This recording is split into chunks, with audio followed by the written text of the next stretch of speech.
When it comes to Final Fantasy, side characters are often just as important as the main one. In fact, in many of these games, we can ask ourselves whether our main cast actually consists of a bunch of main characters, not side ones, since they're all crucial to the story being told and individually take up a lot of space. It's partially why we can play these games over and over again and enjoy them not just for gameplay reasons, but because every Final Fantasy offers something special to say about people from many different backgrounds and with different goals. Aside from the excellent writing and vision, I think there's more to it that affords truly great Final Fantasy side characters like these. In fact, I think the format of traditional Final Fantasies itself lays the groundwork for success, namely the party system and a journey-like story. I mean, think about it. One of my favorite games of all time is The Witcher 3, a so-called Western RPG. In it, we journey with Geralt across the world, and even though we have a main cast of characters that interact with him and who are relevant at different times, they're not constantly in view. They may have quest lines involving or revolving around them, but they're much more on the sidelines. A game series like The Elder Scrolls, on the other hand, is all in on the protagonist, and even though these games feature a bunch of side characters, none or very few are actually depicted in a meaningfully deep way over time.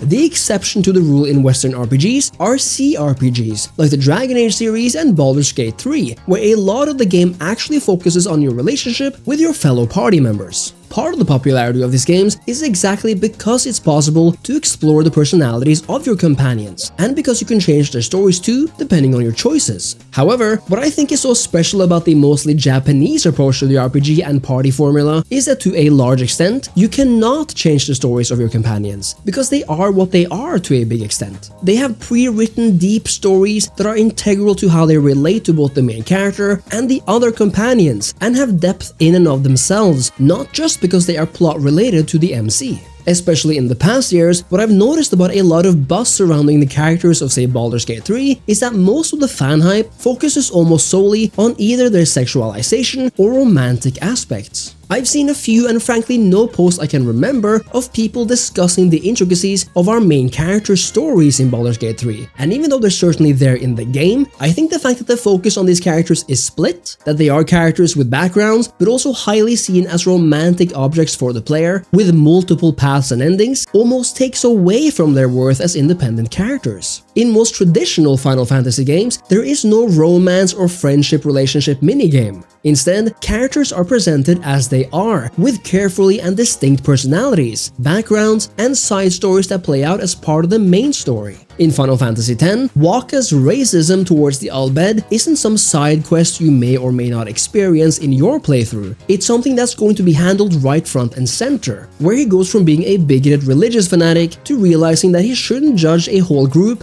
based on propaganda from the priestly class. And this is of course even though Tidus is the main character. In Final Fantasy IX, Vivi's worry about death and the nature of life isn't some god-tier story aside from Zidane's, which could have been its own game a la Witcher 3's questline.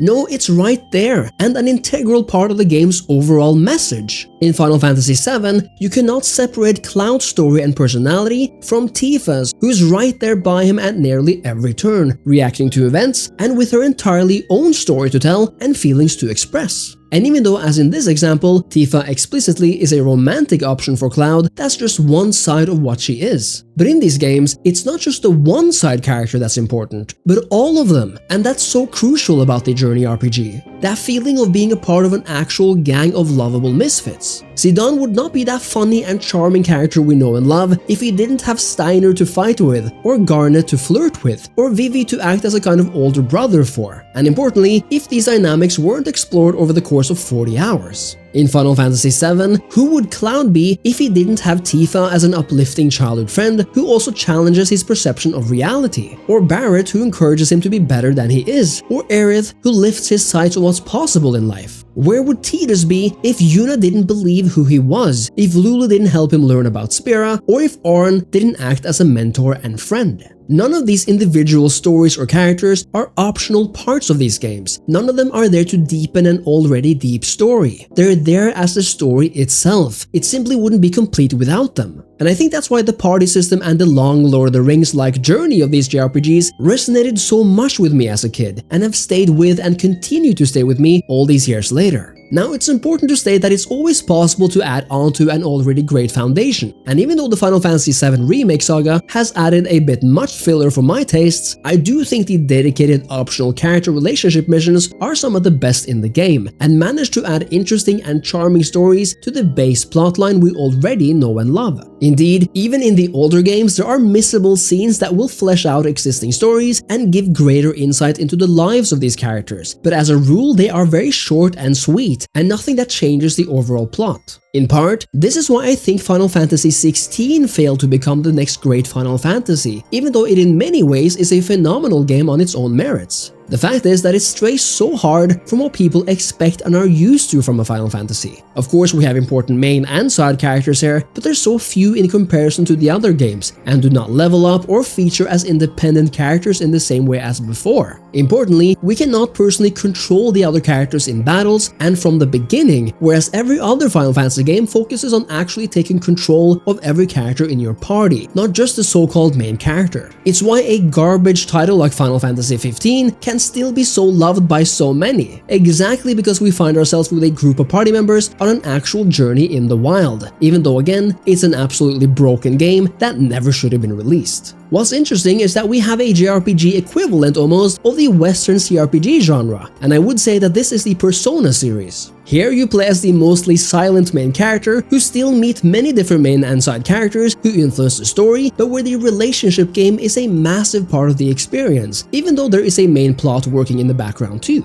And because the Persona series is the way it is, and just like with CRPGs, it's why I like them a lot, but it's also why I haven't truly fell in love with them to the same extent I do with a carefully deep and crafted main story and cast, where the choices are fewer and everything has gone into creating a cinematic and multi-layered plot. Now, I don't think all of these aspects are mutually exclusive, but I think it's extremely hard to do everything at once, and when it comes down to it, you by definition cannot create a tailored RPG and one where choices matter and where main characters can be left by the wayside if you choose to do so. One game that actually stands apart from both of these archetypes, but features similarities to both, is the Dragon's Dogma series. That was superb, Arisen.